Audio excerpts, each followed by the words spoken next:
యోనా ఇతడు పరిశుద్ధ గ్రంథము లేదా బైబిలు గ్రంథము ప్రకారము ఒక హెబ్రీయుడు.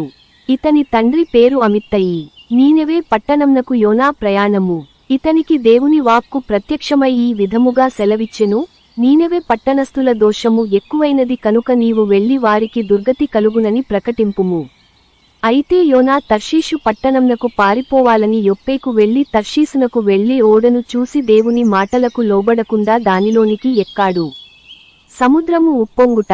కాని దేవుడు సముద్రము మీద పెద్దగాలి పుట్టింపగా సముద్రమునందు గొప్ప తుఫాను మొదలైనది. ఎంతగా అంటే ఒడబద్దలైపోతుందేమోననే భయము కలిగేలాగా ఉన్నది వాతావరణము. ఓడలోని నావికులు భయపడి ప్రతివారు తమ తమ దేవతను ప్రార్థించి ఓడ తేలిక కావాలని దానిలోని సరకులను సముద్రములోనికి వెశారు. అప్పటికి యోనా ఓడ దిగువ భాగమునకు పోయి పడుకొని గాఢనిద్రలో ఉన్నాడు.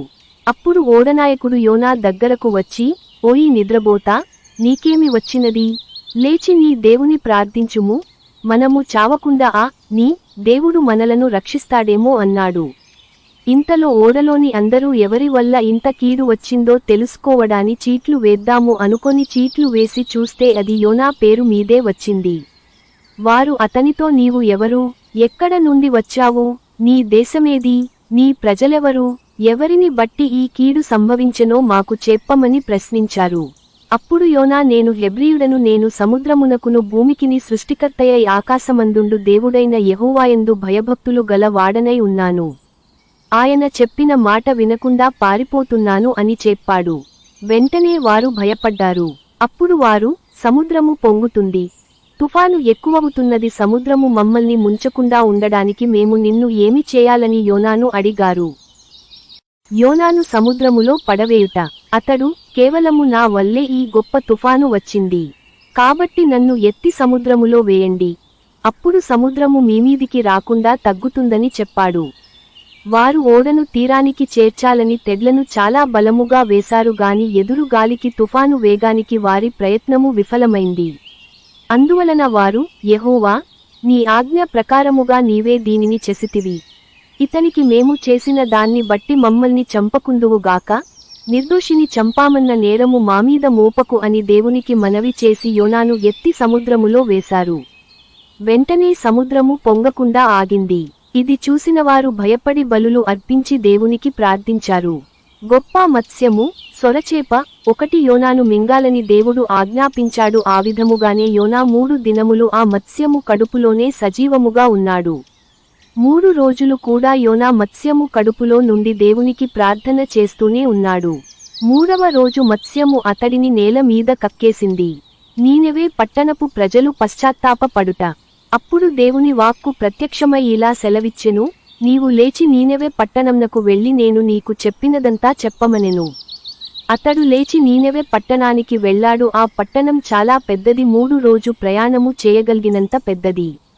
యోనా ఒక రోజంతా ప్రయాణించి 40 రోజులకు నీనెవే పట్టణం నాశనమవుతుందని ప్రకటించాడు. వెంటనే ఆ పట్టణపువారు దేవునియందు విశ్వాసముంచి ఉపవాసము చేసి గొప్పవారు, చిన్నలు, పెద్దలు అందరూ గోనెపట్ట కట్టుకున్నారు.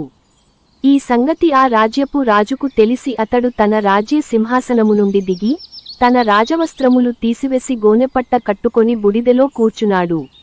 అతడు ఇలా ఆజ్ఞాపించాడు, ఒకవేళ దేవుడు మనస్సు తిప్పుకొని పశ్చాత్తప్తుడై మనము చావకుండా తన కోపాగ్ని చల్లార్చుకొంటాడేమో, పశువులు గాని మనుషులు గాని ఎద్దులు గాని గొర్రెలు గాని మేతమేయకూడదు, నీళ్లు తాగకూడదు.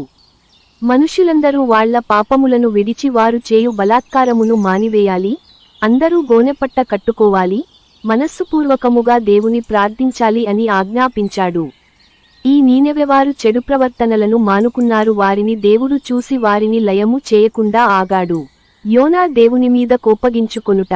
కాని యోనా కొప్పించుకొన్నాడు, ఎందుకంటే అతడు అనుకున్నాదేమిటంటే, నేను చెప్పిన తర్వాత వీరు మనసు మార్చుకొని దేవుని తట్టు తిరుగుతారు, అప్పుడు దేవుడు వారిమీదకు రావాల్సిన ఉపద్రవమును రానివ్వడు. అందువల్ల దేవునితో, నిన్ను ఈ దేశములో ఉండగా ఇలా జరుగుతుందనుకున్నాను, నేను చెప్పిన వెంటనే వీళ్లు మారిపోతారు, నీవు క్షమిస్తావు, అందుకే నేను ఇక్కడకు రాకుండా తర్షీషునకు పారిపోదామనుకున్నాను. కాని వీళ్లను నీ కోపాగ్నితో కాల్చుతావని నాతో చెప్పించి ఇప్పుడు వీరిని క్షమించావు, నేనింక బ్రతకందం ఎందుకు?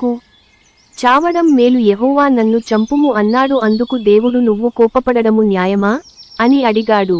అప్పుడు యోనా ఆ పట్టణంలో నుండి పోయి దాని తూర్పు తట్టున నివసించి అక్కడ ఒక పందిరి వేసుకొని ఈ పట్టణము ఏమవుతుందో చూస్తానను